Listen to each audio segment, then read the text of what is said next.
give us your name, your class, and your 290 instructor. Oh, wow. I don't even remember my 290 instructors. Do you? You were in my 290. Who was it? Who are they? My name is Marty. Yeah, I'm Marty. Class of 89, I think. 290 instructors, I can't remember. But Karen Spiegelbeck, she was in mine too. You were in it. It was who? Marty, how about your 310 partner? Do you remember his name? Yeah, it was Troy McQuillan. He's not here. He's back in, not Omaha, that's Roger, but he's back in the Midwest. I still actually talk to him every once in a while, and he's still doing film in the Midwest. Why USC Film School? Well, I graduated from San Francisco State. I didn't think they knew what they were doing there, because I graduated, I still didn't know what the heck, how to make a film. I went to check out, of course, UCLA. I thought the instructors were more professional at USC, because I was more into making commercial films than arty type films or documentaries, so that's all. You're not currently employed by USC, are you, Marty? No, I'm not anymore, although I was, because I had the good fortune to be a TA, so I TA'd a lot of classes like for Eddie Dimitrick mainly, and I also worked for the USC library, but that was years ago. Favorite production moment? Wow, favorite production moment. Boy, Roger, you better cut. I gotta keep thinking on this one. Here's another one, Marty. This will be easier. Most embarrassing production moment? Most embarrassing, let's see. Marty, did you actually go to this film school? Yeah, but I have Alzheimer's, so you gotta get me a break. This is why we practice. Okay, next question. Favorite loading dock memory? Fighting loading dock. Oh, I remember one there. I finally got something for you. I was on That Summer Feeling with Steve Summers, and I had my Gran Torino, which I still have, my 72 Gran Torino, just like Clint Eastwood, and his wife backed their Volkswagen into my Gran Torino. But I remember they had 21st Century Insurance, which actually paid for the collision repair. So how's that? There you go. So if you had to describe yourself back in film school, how would you describe yourself? Geeky? Wow. I don't know, fish out of water maybe? How's that? Your proudest accomplishment as a film student, when you knew you really belonged? When I knew I really belonged. I guess after my 310, people seem to like my Kung Fu 310 a lot. And then I remember, like I said, I got actually recognized in Westwood waiting in line for making that film, which I thought was pretty funny. Yeah. If you had a chance to tell your younger self about what to do in film school, what advice would you give your younger self? I should have taken the GM Institute Engineering Scholarship I got. No, I'm just kidding. I don't know. I mean, I see a lot of other people with a lot less time in school and money invested in school making a lot more money than me, so that's one of the things to think about. All right, your last question, your proudest post-film school achievement? Proudest post? Well, I actually won a couple of awards for making documentary films when I was working for LA City View Channel 35, so yeah, I won what was it, Public Interest Radio and Television Award. I won a couple awards, a Wave Award. I don't. These are like kind of weird. I actually got nominated for a local Emmy, but I didn't win, so it was something. And your just for the tag, your current position or status? I'm actually working for the Writers Guild of America still, and I'm the manager of their theater in Beverly Hills. So yeah. Great. Thank you very much. Thank you, Marty. All right. Very good. We're going to ask you a series of rapid-fire questions. You answer honestly or make really good lies. Ready? Okay. Your name and your 290 instructor. Okay, my name is Susie Whitten, and my 290 was Terry Cahalan, and I was in 290 with you. And your 310 partner? Lissa Leff. Your friends. Lissa Leff, I remember this. Your favorite film production story? Wow. Well, I guess making my film, my thesis film, that was amazing. Total challenge. How would you have described yourself while you were in film school? A bit eccentric. Just loved everyone and had fun. If you had the chance to tell your younger self how to experience film school, what would you tell your younger self? What advice would you give yourself? Well, I was actually an older self. You guys were younger selves. And I just had so much fun there. I think that was the most important thing is, be serious, but also just enjoy it. And your proudest post-film school achievement? Well, I've been writing novels, and that's been great. And also I work for FEMA on disasters, and that's amazing also. Fantastic. Thank you, Susie. Thank you. What year were you involved in USC? 83, 84, 85, 86. And what was your official position or your 290 instructor? 290. Russ McGregor. And what was your favorite moment? Well, when I was a TA, that was my favorite moments when I used to do secret midnight mixes. Those were awesome. Okay. Is that something we can't get into? Yeah, I don't know if I should talk about it. It's really secret. That's very secret. Very secret. All right. If you were able to speak to yourself back then now, what advice would you give to yourself way back then? Oh my God. Lighten up. Have some more fun, Probably that's it. What years were you involved at USC? Oh boy, I did undergraduate. I graduated in 84, undergrad, and then I graduated grad school in like 88. You remember your 290, your 290 instructor, 290 project? What were they all? I don't remember the films, but the instructor was Trevor Greenwood and Mark Harris, who I still stay in touch with. Can you do an imitation of any of the instructors you remember? No, I can't. Sorry. No, none? No. All right. Dave Johnson? Not even a Dave Johnson? Oh, hey, man, what are you doing there, Zoomis? That's Telling yourself then, what you need to know then, what would it be? What advice would you give yourself then? Go to dental school.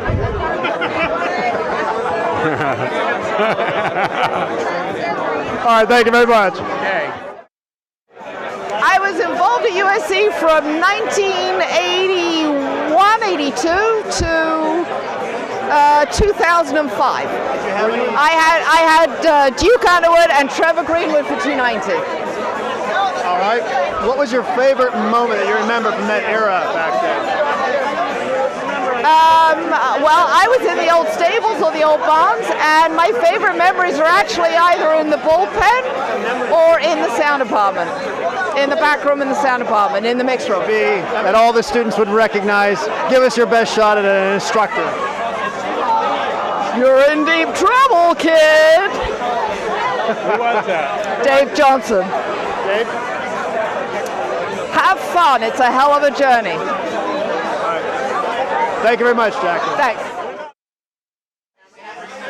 Well, the fact that I got to teach a lot of people things that I really like, and I got them to like it too. So, okay, well, what was your favorite incident? Like, if one memory of something that happened at USC? Well, the biggest day is the fact that I got to teach there and teach students that were all really good students. And many of them became very famous in the film industry. Okay. Well, what was the biggest boneheaded thing you remember about a student doing? It may be me. You're allowed to say that. But gee, I think they were all crazy. It's hard to disagree with that, Ken. Good to see you again, Ken. Dan doesn't let anybody be his friend on Facebook, and I asked him why. Why, Dan? Why won't you let anybody be your friend on Facebook? So what's your favorite memory of USC? Funny, Dan. You, honey. Uh-oh, is Monica going to love this? What's your favorite moment from USC? What's the craziest thing you remember? Craziest thing I remember. Well, I put it on the info sheet, and it's like really small, so nobody can really read it. Okay, but tell us now. No, that's really silly, but let's see. The thing that I thought was funny, well, I enjoyed working in the sound department. That was fun. I enjoyed working for Ken Miura. But the thing that I wrote about was when, never mind, stop. You can just stop right now. It was that good? Was that good? Okay. Oh. Ernie Nukanen was trying to teach us how to make rain in a movie, in a film, right? And we all stood in the middle of the Lucas building, the Lucas building, and he walked outside and closed the door and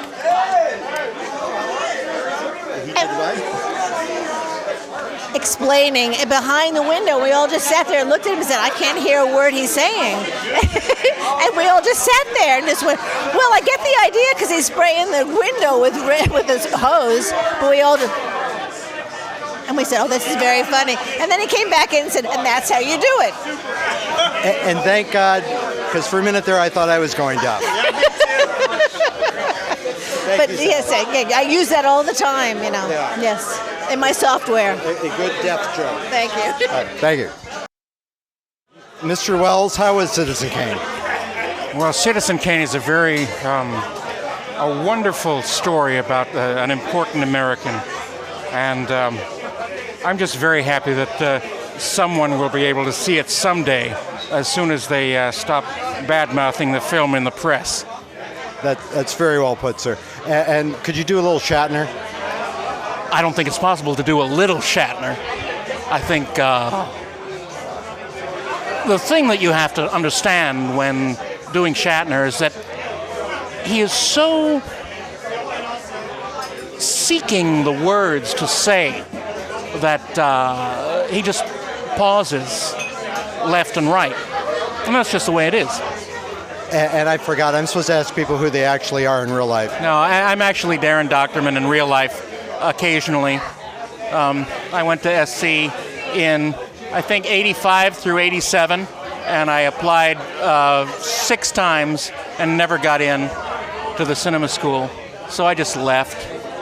And I've been very happy ever since. And one of the requirements of leaving USC is a certain amount of bitterness. I'm glad you achieved it. Oh, absolutely. I think I got it like a couple weeks after I left. So everything's good in that account. Okay. Thank you, Darren. Thank you. I didn't have any memorable instructors that I could imitate, but I can actually do a fairly adequate George Lucas. I would sometimes call up ILM and ask them to change a couple shots now and then. They didn't like that, so I just, I stopped doing that. I was going to call Disney and tell them to send the rest of my $4.2 billion down to my location, but they didn't buy that for some reason. Well, if they do, call me. I'll let you know. Thank you. My name is Jerry or Jerome Rapp. Wow. That was the name on my credit card, but... And so, when did you start the rap industry? When did I start it? I started it in the early 80s. I said, what would the music industry be like if I could just take the P off of my name and just, have it be R.A.P.? That is amazing. Guys and, Run DMC, people like this, and they started doing rap music. I think they want me to actually get USC stories rather than you and I being us. So anyway, what was your favorite moment at USC? I think my favorite moment was when you lost all of our sound. When we had all of our sound, and I think I gave it to you to hold on to, and you lost all of it. I do not remember that. Okay, I remember that. What, did this seriously happen? Like I lost the quarter inch? Or? No, that didn't happen. Well, thank God, because I would believe that. But you did inspire me quite a bit, and you were very encouraging to me, as I remember. Do you remember our conversation in the high desert where we both told each other the story and went, Jay Roach told us both the same thing to get us to do sound. Yeah, basically. Are you in touch with Mr. Roach? I just saw him upstairs. Roach is here? Yeah, he is here. And he hasn't said hello to me? Not yet. No, he might have ducked out already. He's bastard. But you and I had very little clue of what I was doing with sound. And much like in life. Yeah, thank you. And one of the things I do remember is they expected me to do the mixing and the mastering of the sound, and I had never sat at that control board once. The Steven Spielberg control board that looked like a spaceship. So they basically were expecting me to master the sound, and I had no idea what I was doing. But they graciously allowed me to bumble my way through it and pretend to. Well, thank you, Jerry. Do you remember the many nights you and I sat down and worked with the film, and we'd get things out of sync, and then we'd have to go back and figure out where that all happened? And it's all kind of a blur, isn't it? It is a blur. But I remember being in windowless rooms with you quite a bit. We about some of it. Yeah, we don't need to go into detail. Well, thank you, Jerry. Thank you, Dan. Like 2 years after I graduated, I realized what I actually had, in my hands, and I didn't really understand the ramifications of all that. How hard it was to get into USC and how, all those things. But And if you could look back through time and give yourself advice, giving yourself advice of you then, what would you tell yourself then? I would say save the tuition money and just spend that money on making films and read a couple of really good books and avoid USC altogether. Out of all the instructors you've seen, can you imitate any of them or repeat like... I remember Duke Underwood had a big problem with everything that I did. That's funny, me too. Yeah. Let's give a big shout out to Duke.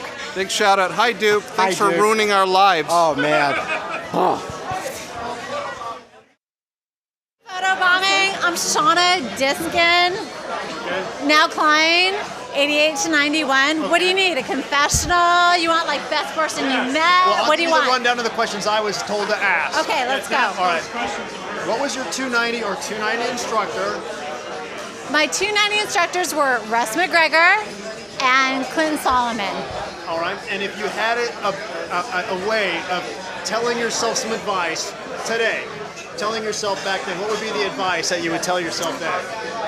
I'd say, do whatever the hell you want. Like, don't worry about making all your 290s into a 310 and then making your 310 into a preview for your 480 and then pitching your 480 and getting past George Lair and then making a 480 and being like the person, because it doesn't fucking matter. Look, this is the best thing I got out of my 480. This is my husband, Adam. Hello, Adam Klein. Adam Klein, were you involved with the USC program at all? No.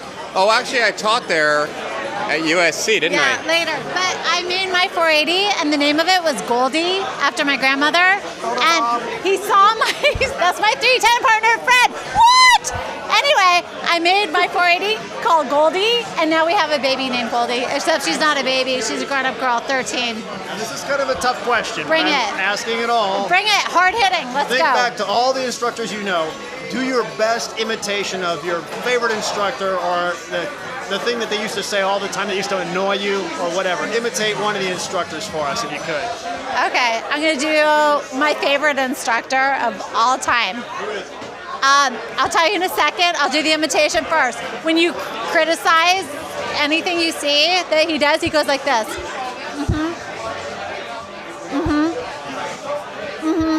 That would be Robert Zemeckis, my 480 guest instructor. He taught me how to take criticism, crit sheets, sitting in the 480 room, where everyone like writes all their things and says like, oh, why'd you do this? Why'd you do that? He's like, don't answer, just go like this. Okay, now this last question. Yes. I think we've already got a lead into where it goes, All right, but bring I'm it. supposed to ask. Okay. When was the moment that you knew you belonged at USC Film School?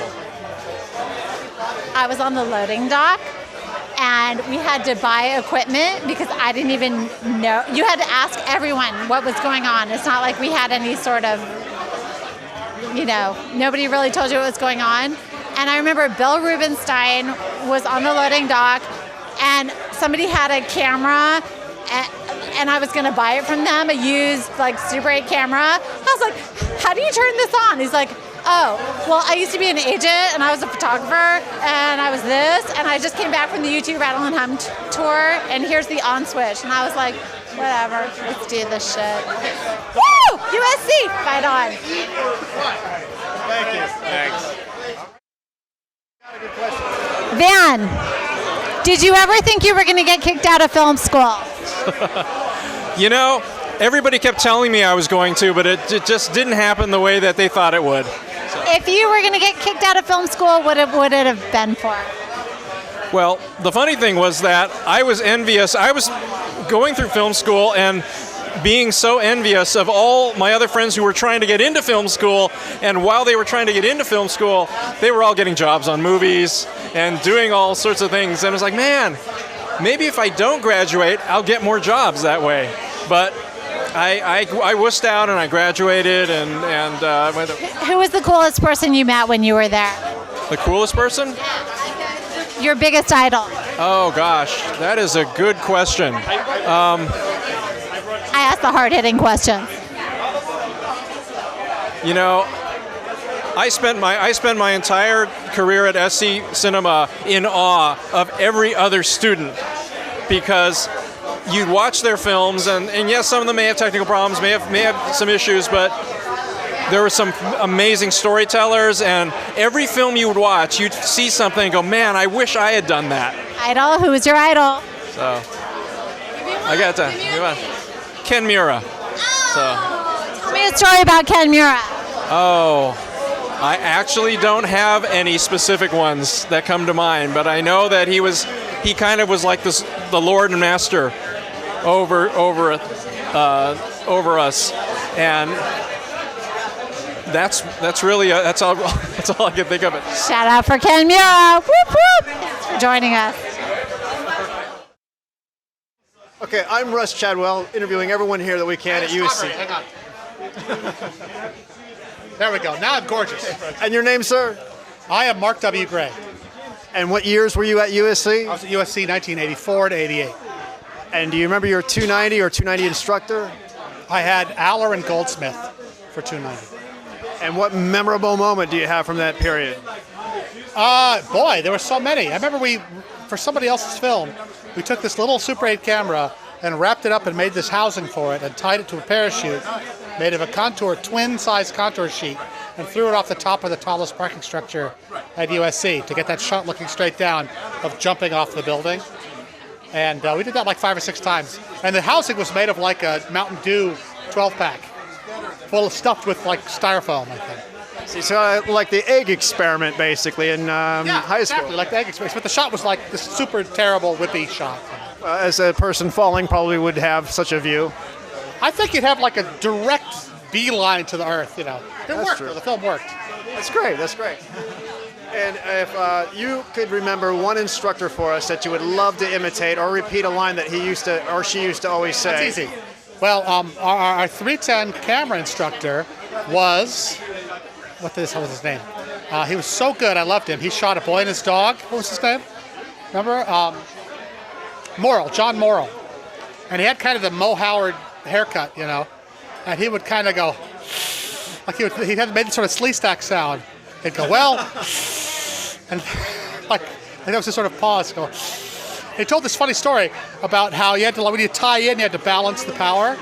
Like you clip it into the circuits of the house, and you plug all your lights in. You have to keep the power on the left side and the right side balanced.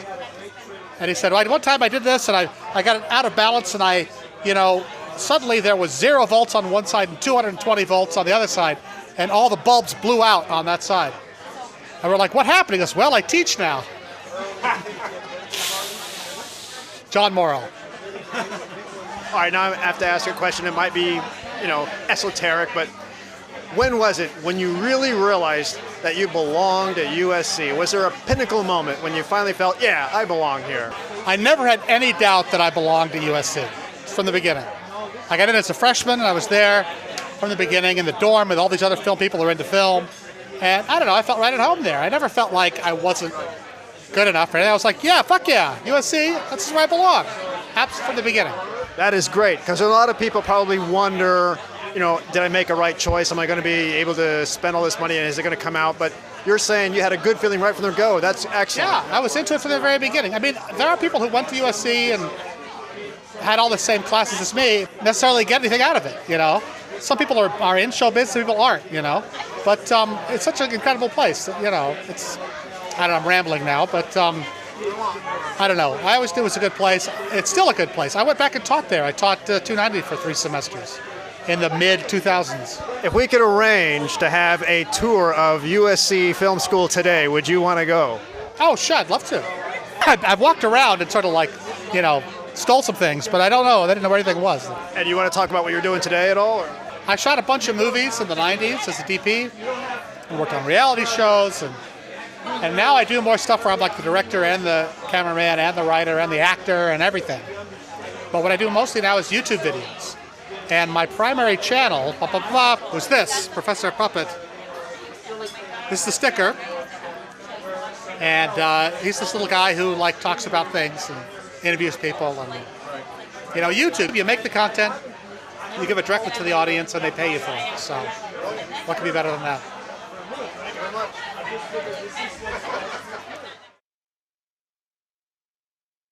What's your name and what years were you at USC? I'm Chuck Michael, and I was at USC from 85 to 88.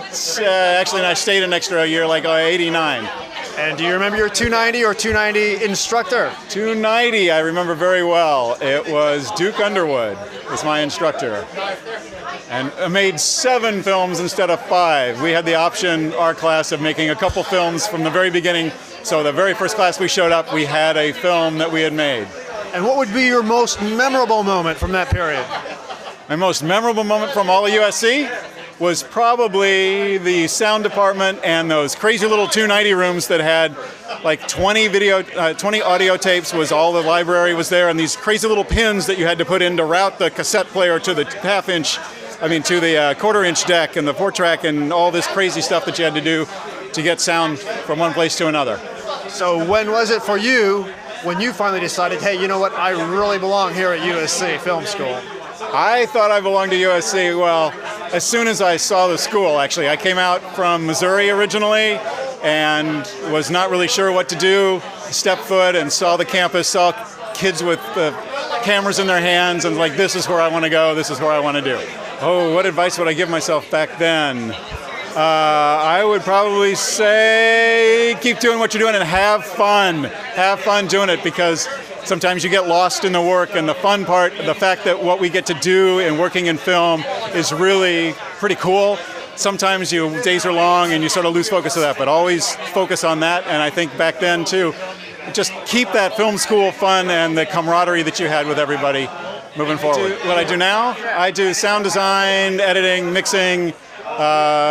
Been at Fox for probably 7 or 8 years and sort of float around now and then, but mainly sound design. That's what I'm doing. Now, if you were to try to imitate any of your favorite instructors out of USC, could you try and give us your best imitation of anyone that sticks out in your mind? I don't have an imitation, but I do remember our early sound class. We were taught how many minutes. I think it's 15 minutes for a 5-inch reel of quarter-inch tape with a certain thickness. And of course, today in the digital world, we don't need to know any of that stuff. And I'm going to give you a sentence, and I'd like you to fill in the blank. You know that you're a film school geek when you're identifying sound effects and matte paintings and special effects in the movies that you see. Yeah. Thank you very much. Okay. All right. Robert Hoffman. I was in film school from 86 through 90. And do you remember your 290 or your 290 instructor, both? Yeah, it was Duke Underwood, and I don't remember who his partner was at the time, but I definitely remember 290 very vividly. And do you remember a specific time when you felt that, hey, you know, I really get this. I belong here at USC. This is it. I'm going to go somewhere with this. You know, maybe around the time of my fifth 290, when I felt I was gelling with what I was doing as a filmmaker, but probably by 310. Yeah, I think so. Can you tell us anything about your 310? It was a great experience. It was a little ambitious. It was about a boy and his dog, except the dog was a severed hand that came to life. And the summer before we made it, Bob Miller, who was the 310 instructor, said, "I really like the script, but you need to prove to me you can pull this off." So I did some Super 8 experiments, and it was animation. It was. All right. One instructor that sticks out in your mind, and do your best imitation or repeat a line that he used to always say. Leon Roth, who I was his TA, and he always used. He loved the quote, "If it ain't on the page, it ain't on the stage." That was, but I don't want to do his voice. Yeah, no. Leon was great, and I was really lucky to be his TA. And well, I think that's it. Thank you very much. Great, thank you. I'm John Felson. I was there from 1986 to 1990. Isn't he adorable? Look at that face. Look at that face. Adorable. John Hanisch, 87 to 91. I'm Dave Bertman, and I was undergrad and then grad. So 90, what was I? Class of 91 and 93. Wow. All right, the next set of questions. Do you remember your 290, your 290 instructor? I don't. I really don't. Duke Underwood was one of them. And Duke was great. I had a great time in 290 with this weird experimental class where we didn't take the regular tech class. So we had it all together with Duke and someone else. Can't even remember. Great time, though. Mine were Block and, I want to say Block and I don't remember the other guy's name, which I should. I remember my 310 instructor, Arnold Baker. Arnold Baker. I heard. Broca Tadanai Dayan Hamet. What a great guy. All right, now I'll pose a question to you. You may not have a specific answer, but I'm going to pose it to you anyway. Was there a moment when you really felt that you got it, that you really realized, hey, I actually belong here at USC. This is actually working for me? I think in 290, it was a real challenge to make, 5 films, but I made 7. I beat you. 7, yeah. But, when I finished, editing my first 290, and there was a little story there, I felt like, hey, I am a filmmaker. I belong in film school. Yeah. I think from day one, I felt like it was special. That I have other graduate degrees after that, and I always refer back to the USC Film School experience because we built community. We worked together for a common goal. We learned together. We stayed up all night together. And you have very few experiences like that where you're not doing it to make a buck. You're just doing it for the sake of the project. And so I have to say every project I did with a partner, fulfilled that goal. Wow. I would say for me it was actually not 290, not 310, it was 480. When it was the first time we were working as a group, and it was the first time that I was sort of getting to edit my own thing, and it was I could really see the magic happening, and it was like, this is it, I love it. So that to me was it. And now, can any of you think of an instructor that you can either imitate or say their most famous line that they used to always seem to say? Yes, I remember Eddie Dimitrick in one of the classes. We did this very slow dolly shot, and I will forever remember him saying, "God damn it, if you're going to make a move, make a move." I remember being I was Arnold Baker's TA for a couple semesters, and Arnold Baker would always stop students, and I can't remember what he would say, but he would say something like, "Stop," and the students would get mad because he'd want to fix a frame cut. And they'd be like, "But you haven't seen my film." So I always think of Arnold Baker saying, "Stop right there, stop right there," because he always had something to say about specific cuts. It's actually funny. I was also Arnold's TA, and I remember exactly the same thing, but I remember I was never aware of him saying stop. I remember he had these fingernails that were about 17 inches long, and he would point, and it almost felt like a vampire, and he'd point at that frame, you cut it out, and suddenly your film was much better. But I remember just staring at that finger, that magic... As if you could actually cut the celluloid. Magic fingernail, wondering, thinking maybe I should get fingernails like that if I'm going to be an editor. They're very long fingers, too, the nails. Very long. I always wanted to polish them for him. It was great. All right, thank you very much, gentlemen. Sure. Very welcome. Thank you. Thank you guys for doing this. Doug Blush, 1988. However, I stayed for an extra year and a half working in post in the easiest job I ever had in film. So approximately 1990 or so. Were you involved with the 290, and do you remember your 290 instructor? I had Russ McGregor and Bill, I cannot remember his last name. Our class was filled with wild misfits who all went on to do great things.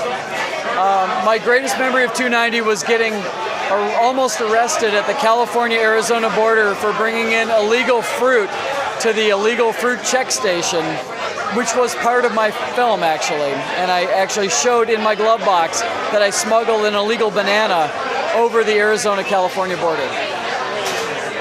So, what happened after they found out that you had illegal contraband fruit? All I had to do was say, fight on, and they let me go. This is only for the cinematographers who remember this. You must tie in very carefully, or you will destroy the entire building. Ernie New Canaan, folks. For those of you in post-production, who remembers Oogly Moogly Moogly? Grigori, of course. What would you tell your young self today? I actually came prepared for this question tonight.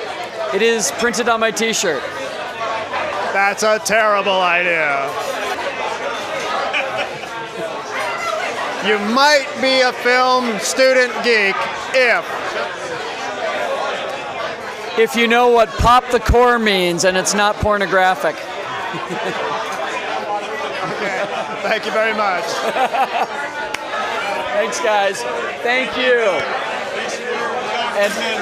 And thank you, Roger, for digging up all the awesome memories that you found on tape. I can't believe the VHS turned out, and beta turned out to be the most stable thing we ever knew. Good for you, man. You're the best. Oh, you'll find it. You'll find it. Thank you, guys. Thank you so much. I take the picture. I was just lighting it. Take that one. Okay. Oh my God. Hey! I just think that he's awesome. Oh yeah. This one. Take a selfie. Take it in the selfie. Oh yeah, I can do this selfie. Okay. And I'll light it for you. Take my drink. Yeah. I actually find the front camera totally acceptable. Whoops. Are you an Oscar winner? Can you get this right? Oh my God! Selfie time! Oh yes! Oh. Tape is cheap. So am I. I've always known that. Oh my God! Kevin, we're all still here in the US. Yeah. Kevin's upstairs. Is he really? One of the greatest cinematographers of our generation, right here. Not really. Missy Toy, who was brave enough to feed burritos to a barking dog on the set of a student production. That's right, because I was trying to help my friend Doug get some quality sound. Give us your name and when you were at USC. I'm Missy Toy, and I have no idea. When was I there? I think 86 to 90. I think you were there too in about, close to the light. You were in there in about 99, I think. Yeah. 99. What? Oh my God! Hey, Missy Toy cameo Zombie High. Look at It's our love. Yeah! It's our Zombie High. And then our heads blew up. Zombie High. Zombie High. Oh my God! Thank you. Thank you. She made that scene. What? Hey, you made that scene. Okay, but you know that Doug is an Oscar winner, so I can't even I don't even. Can I just tell you, it's gold plated. It's all like tin underneath. Is it gold plated? It's gold plated. It's heavy as hell, but it's gold plated. Then it's probably not gold plated if it's heavy. You know what? And underneath, it's like pig iron. That's why it's so heavy.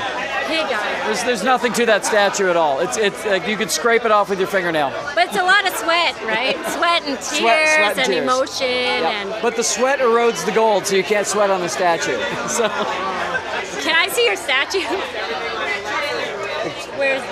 Oh God, the night's early here. Okay. Oh, sorry. Where's Fei Yilu when we need him? I don't know. Do you know that he's a millionaire? He's a Chinese millionaire now. The man who did sound with me We on our did. 480 We worked on, is richer than all of us combined. But what is it called? What did we work on? The long talk home. No, the long walk home. And now Fei is a millionaire, so we're really happy for him. We're very happy for him, yes. And John Cork, wherever you are, rock on. Rock on. That's right. Let's see. Well, I was really happy when I started working in the stockroom because then I could kind of figure out how the technical parts that I was afraid of, and then I started working there, and then I started feeling more confident, and then I kind of made that my career because I still work with cameras. So it kind of made me face my fears. So that was great. And now we kind of put everybody on the spot, and we ask. Hi! I don't think I can. How are you? Good to see you again. You look fantastic. She looks the same. She looks younger. She looks the same Does she too. look younger? I know. Amazing. Okay, let's ask Steve instead. I How can't are ask you? him. What are you doing? I'm a camera assistant. Are we supposed to answer some questions? Yeah, he's gonna ask you something about an instructor. Yeah, can you imitate an instructor or repeat a line that an instructor used to always say? I couldn't do it, so I'm gonna leave it to you. Well, they all had such good things to teach us. But It's hard to pick one. you know, a certain expression. Well, George Lear always used to say, well, I can't do it. I can't do it. I can't do it properly. We need Michael Bateman over here. He can do a good George Lear. Here's a different question. You know you're a film student geek when fill in the blank. When you stay up all night and sleep in the bullpen repeatedly for like 6 to 8 weeks. I mean, I literally slept under flatbeds many times. That's that true. was my bed, right? Yeah, we'd sleep on the floor, wherever, stay up all night. I don't know, it's kind of fun. The all-nighters were sort of like the binding, click thing that made us all want to get to know each other and really understand what film was about, because we were there all night long. When you're in this like kind of weird, cloudy state of mind. And then somebody would go get Fatburger, right? Something like that somebody would would come back happen. with pizza. Yeah, and it was Somebody like come back with beer. disgusting food, and you're And still. you keep working all through the night to make your film the best it can be. And you get a friend to call him over and say, hey, look at this guy. What do you think about that? What do you think about this? And then, you go to sleep for an hour underneath your moviola. Yeah. And if you don't know what a moviola is, you're in the wrong place. Sorry. And how about bringing us up to speed today? What have you been doing up till today? You go ahead. I'm a camera assistant and I work in TV. So I work on Last Man Standing and Baby Daddy. So I work as a first. Yes. I'm actually selling real estate, luxury real estate in Thailand. Really? Of all things, I am. Yeah, that's true. Wow. So come out to Thailand. It's beautiful. Oh my God, my cousins live in Thailand. Well, why don't you interview another person? Yeah, I've had enough of this. I'm Matt Jacobson. I was enrolled at USC from 1987 to 1991. And do you remember your 290 project or your 290 instructor? I remember both of my 290 instructors. I had Duke Underwood and Doe Mayer. And yes, I remember a lot of my 290 projects, and I'm not sure that I want to remember many of my 290 projects, because it's that whole painful process when you make all of these films that you think are so meaningful and so exciting, and then you look back on them just a year or two later and you go, oh man, that's terrible. But it was a fun experience, though. It was a great time. And working in Super 8, I really learned a great deal about film. And that was really what I came to USC to learn, was film. Because I'd done a lot of video work at my previous school, my undergraduate school, and I really wanted to come to USC to learn how to shoot film. So I love the fact that my first class was shooting film. Now, many students, not all, but many students wonder if maybe they've bitten off more than they can chew. but there usually is some moment where they finally say, you know what, maybe this is it. Maybe this is what it is all about for me. Was there a moment like that or a time like that for you when you finally said, yeah, this is going to work for me? And can you describe it for us? Actually, it's kind of funny, but it was a moment when I was shooting my first 480. It was a vampire film. So we were shooting swing. We were working Friday and Saturday and Sunday night, all night, and we still were expected to show up for the Monday morning review. Where we had to go over everything that we did that weekend, and we had to get our equipment back Monday, and then we had that review. And I remember getting into the elevator after turning in all the equipment, and I looked like hell, I felt like hell, and George Lair came into the elevator at the same time. And it was only George and I in the elevator for that 4 floors up to the classroom where we were meeting. And George just kind of stood next to me, and he kind of gave me this side eye, and he said, "How was your weekend?"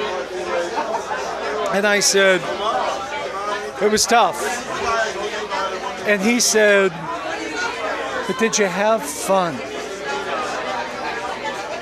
And I thought about it, and I said, "Yeah." And he just looked straight ahead. The door dinged.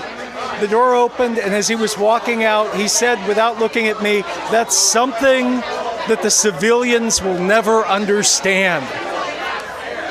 And it was weird because at that moment, George Lair was talking about the rest of the world. I was no longer a civilian. I was like him.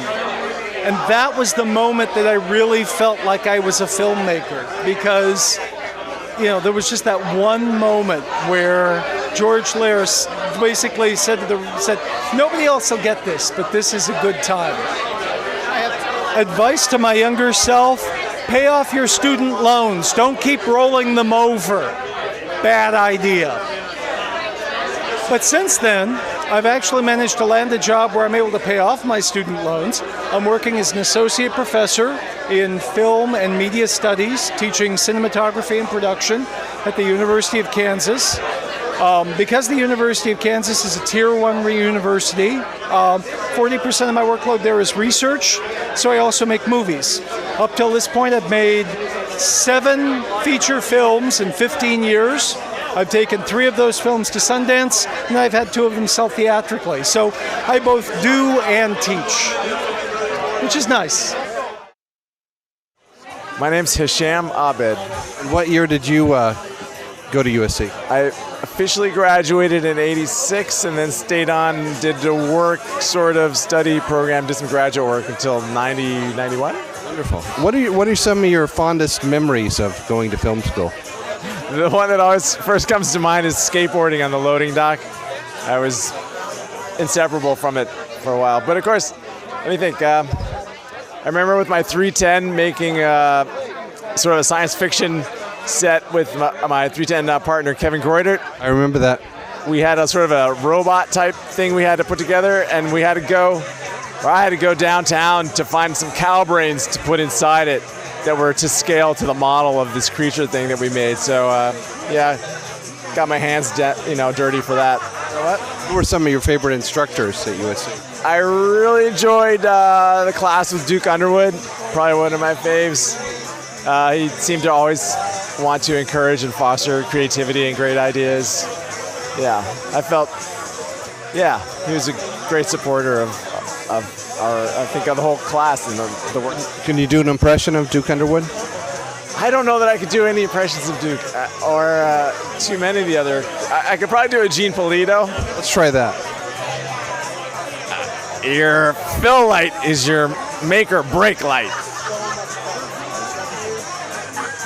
What would you say to yourself if you could come back in time and give yourself advice while you were in film school? I would say good advice would be to stay in touch with people so you don't have to just see them once every 24 and a half years. I think that would be a noble thing to attempt. If I could go back in time and give myself advice, I would probably try to focus my energies a lot more than I probably did. Yeah. Although if I had to do it all over again, there's probably a lot of things that I would do the same and a number of things I would probably do differently, but maybe just try and get there a little quicker next time. Right on. We're glad to have you here tonight. Oh, thank you, Jerry. Yeah, it's very nice to be here. I love seeing everybody, so many familiar faces, and it's just wonderful to see everybody in good spirits. Cool. Thanks, Isham. Thanks, Jerry.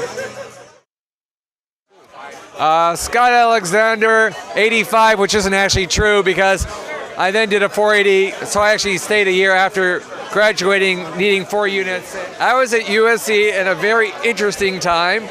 I started in the old barracks. I was at the groundbreaking of the new school, which is now the old school, which is very confusing in that I'm old enough to have been at the groundbreaking of a building that has been demolished. I was at the groundbreaking of the building that demolished the building I was at the groundbreaking at. So I got to be in a class that started production in the original stables, and then we moved over to the new department. I did sound on a 480, and the sound board had not been installed yet in the new department, which you kids call the old department. And so we had to put on hard hats and actually go into a construction site. They left the old 108 open while they were knocking down the rest of the old school. But we needed a room to mix in. You don't remember, you're too young. You were a semester behind, weren't you? Well, no, I was just there Well, you weren't there for that semester. I was there right after they put the new school. Yes. So I got to be one of the last people to mix in the old school, and then I'm very proud I was the very first person to ever use the Spielberg stage. For my 480, we got an 18-piece big band, and it was a mix of music students and some pros, and we crammed everybody into that room, and that was a really cool day, and I was really excited to be at USC that day. I don't know. I truly had a great time at SC. No complaints. Thank you so much, Scott. Thank you, Jerry. My name is Dan Neinoldzhowski. That's a hell of a thing, hell of a last name. It's the only thing I ever learned how to spell. And what years did you go to USC? About 85 to 90, and then I taught there for a while. So, what did you teach? I taught in the sound department because that's what I did for 480 with my friend Jerry Rapp. I remember that guy. A-hole. Pretty much a douche, yeah. He's interviewing me, by the way. Okay, thanks. What 480 did you work on? Well, it became known as Asleep at the Wheel, and it was directed by Jay Roach. Heard of him? Yes. Guy's a hack.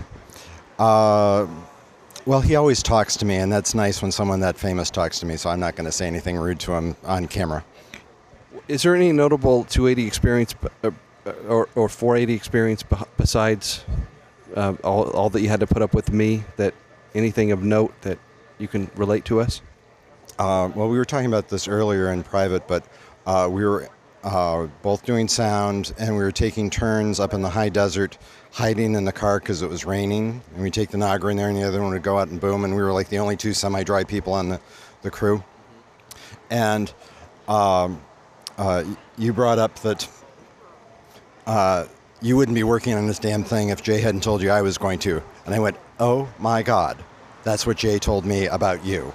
And we realized we were both conned by Jay Roach. So thank you, Jay Roach. He knew the Hollywood business really early. Yeah, he did. He was very successful at it, and God bless him.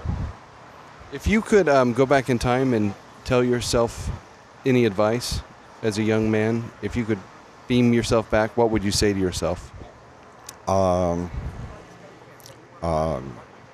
You know, if I knew that, I'd probably tell it to myself now.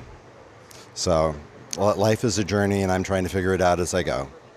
So, and you're shaking your head very convincingly. What, that life is a journey?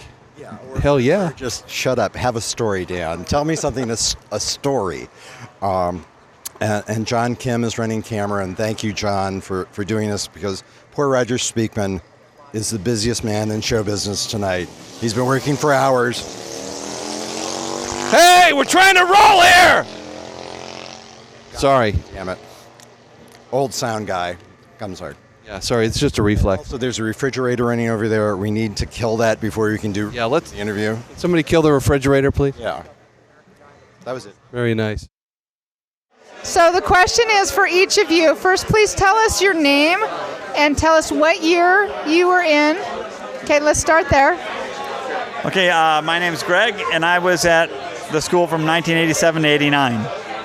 And Chuck Ozeas, 86 to 90. And please tell me who your 290 partners were, who your 310 partners were. I don't remember having any 290 partners except for the crackhead who was in all my films. But my 310 partner I remember. 310 partner was Kevin Kemper. He's in real estate in Santa Barbara, doing very well. And my 310 partner was Mitch Davis, who is in Park City, Utah now, last time I saw him. Very nice. Okay, what is your best bullpen story? As a DP, I got nothing. I don't remember much about it. And same thing, I just used to go in there and steal pizza. Okay, then why don't you tell us what is your favorite memory from being at USC? Do you have one? Favorite memory? Or worst memory? Funny memory. Favorite memory, one of my favorite memories. Everybody might remember Everett Lewis. I don't know if he's here. You guys remember him? And I had these red glasses. I'll never forget I had red glasses. And I went down to drop off my Super 8 film to the guy behind the Everett Lewis. And I give him the film, and I'm all nervous, and he says, "Who do you think you are wearing red glasses?" And then I look closely. He had red glasses. He didn't want me raining on his parade, I guess. But that's very cool. That was how he introduced himself. It was classic. So that's a good memory. I don't know if that's my favorite. I got a great memory. Is actually Wednesday nights.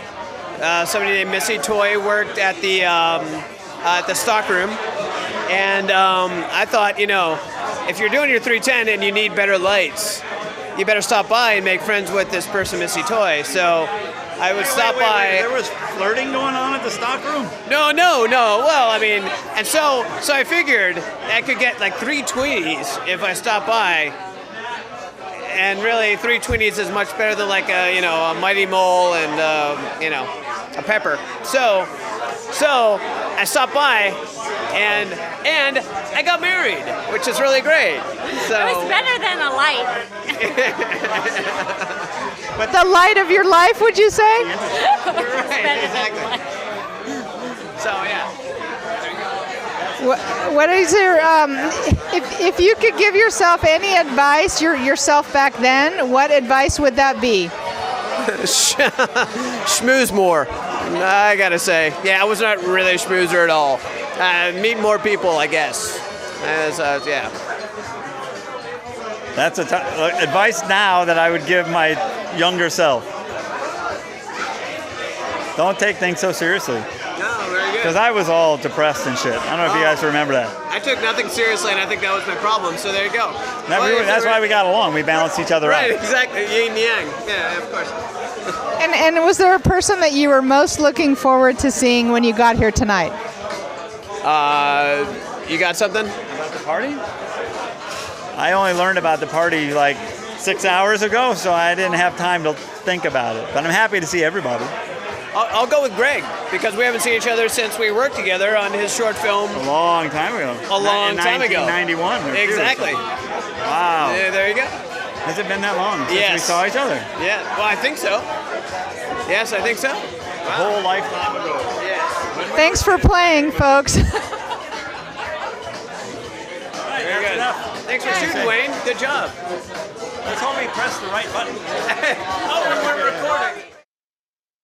My name is John Cox. My year was, I graduated in 1990, and I was a BA in production. And what was your most embarrassing moment at USC Film School? My most embarrassing moment? My most embarrassing moment was my second 290, which was terrible, and the dean, who was Frank Danielle, decided to sit in our class on that session, and he held my movie up as an example of how this should not be done. What was your proudest moment? My proudest moment was my 310 when we screened it, and it really, really went over well. And you know, you work so hard on that, and you hate it so much by the end. You think nothing's funny, nothing's working, and then we play it for an audience of parents, and they laugh and applaud. And I just couldn't believe that the script I wrote through all that hell worked in the end for the audience. That was fun. And who is your 310 partner? My 310 partner was Neil Romanek. And did you work on a 480? I didn't work on a 480. I produced Matt Weiner's graduate film, which I think was a 580 because it was a documentary. That was the project I worked on. And who were you most looking forward to seeing when you came here tonight? You know, just the people that I haven't seen in a long time. No one person, but they're just, I saw a lot of people that it was really fun to see again.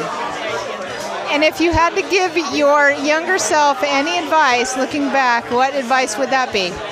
Whoa, that's a hard question, isn't it? I would say, you know, you're doing the right thing. Okay, Brett, first of all, please tell us your name and what year you graduated and what your major was. Who are you to ask me these kind of questions? Who is that? What's that camera doing? My name is Brett Marnell, and I graduated in 1989. And what was your proudest moment as a student here? Proudest moment? I have no idea. Finishing some project or other, I'm sure. At the moment, that was really wonderful. Who is your 310 partner? Judy Handworker. She's vanished off the face of the earth. I miss her. I'd like to say hello to her if she ever sees this. And what advice would you give your younger self looking back from now? My younger self. It's all worked out pretty well, so I guess I just say stick with it, kid. You're going to do all right. Thank you so much for playing today. You'll be entered in the drawing. I blame Mary Works for all of this. Roger Speakman, John Kim, you guys are partially to blame in all of this. Wayne G, I'm going to hold you responsible. You're going to pay the price later. That's it. I'm done.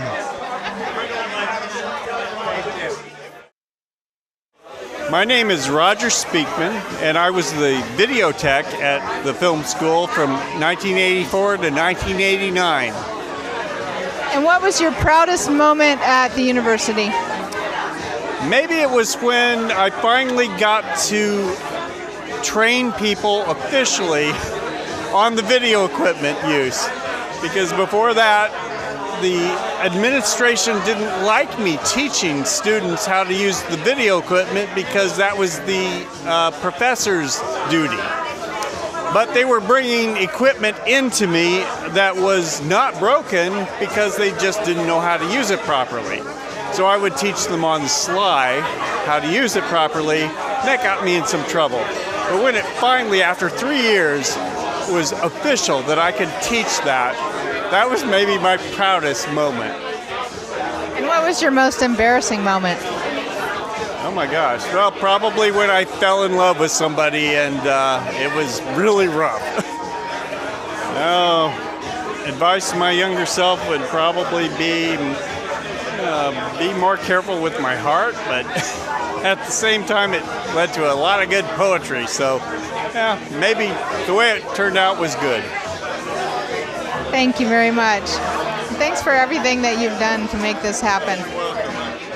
So glad it was great for me. I enjoyed it, and if everybody else was happy, you know, it's a full circle. So thank you. My name is Dan Lawrence. My major was BA in production, undergrad. I went to SC 84 to 88 and a half. I stuck around an extra semester. What was your most embarrassing moment while you were at USC? Embarrassing? Oh gosh. Well, I don't know if I'd call it embarrassing because I don't really remember it that way, but I suppose embarrassing. I was doing 310 and I was doing the sound for my film and I had to stay up 80 hours, I think, to get it finished. So I attended the screening of my film without having had any sleep, and I can't really remember it. I mean, I don't know if that's embarrassing because it's only embarrassing to me internally, thinking, "Wow, I sort of vaguely have memories, but it's like it's this wash of time spent staring at a little half-inch machine trying to get things to sync, and that's not really, I don't know, embarrassing. I don't know. Proudest moments. I guess the proud moments are doing good work. So in any of the projects I was involved in, I mean, there's a 290 or so that I was incredibly proud of, or the 310 that I got to direct, or the films that I was a part of a crew that the work that I did was good. And so very proud of the work that I did in some of on the 480 Tree of Battles, and the sound work that I did on Slipknot for David Hartwell. That's creatively, I don't know. If you had any advice to give to your younger self looking back, what would that advice be? Live large. The thing about film school is that film school it's not the war.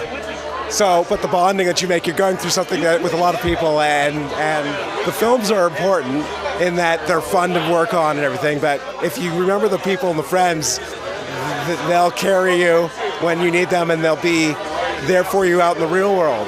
What I think now, which is that I was lucky that I made the friends I did.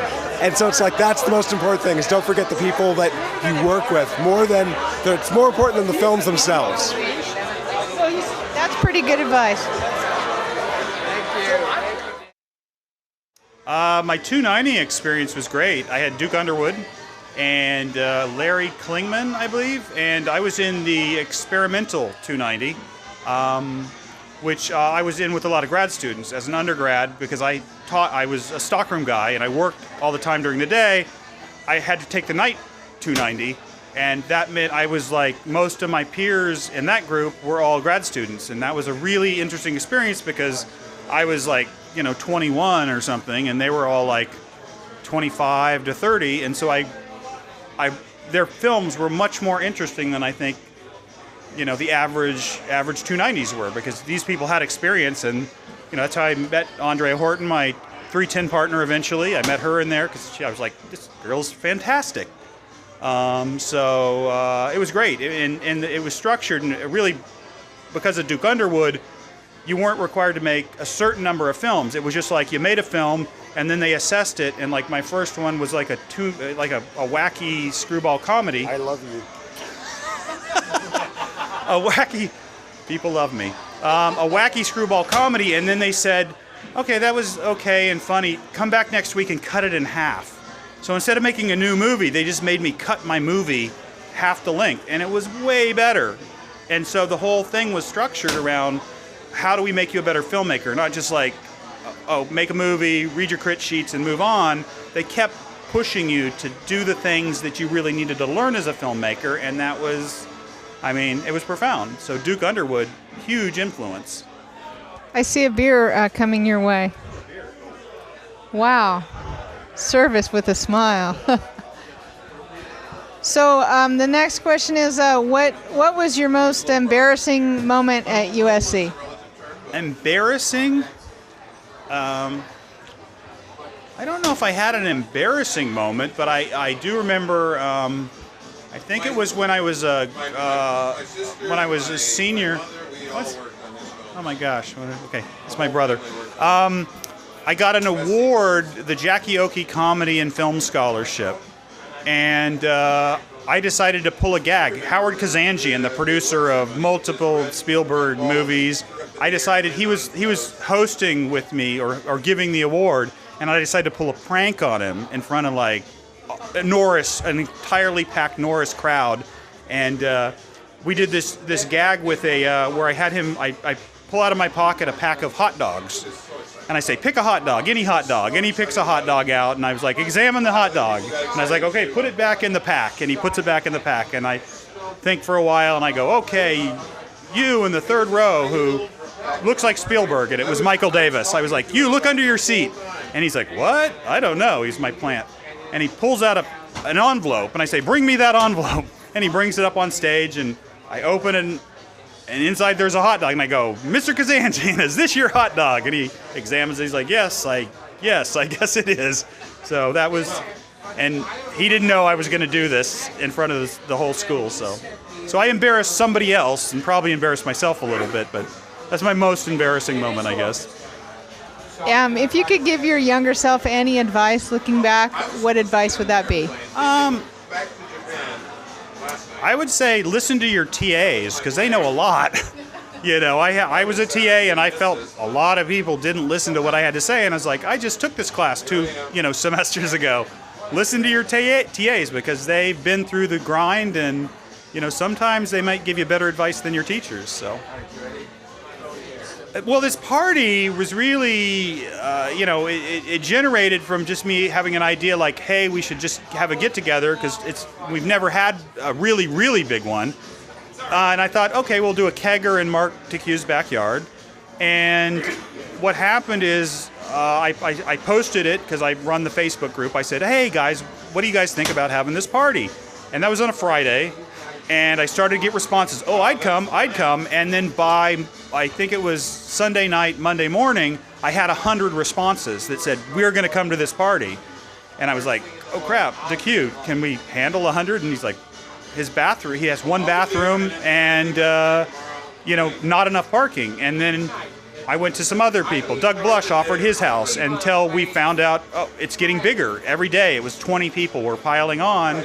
And it went from that to 150, blew past that to 200. And I think tonight we just settled up the bill for 278 people at the party. So, and some pretty impressive people too. So, and it was all grassroots. That's the thing.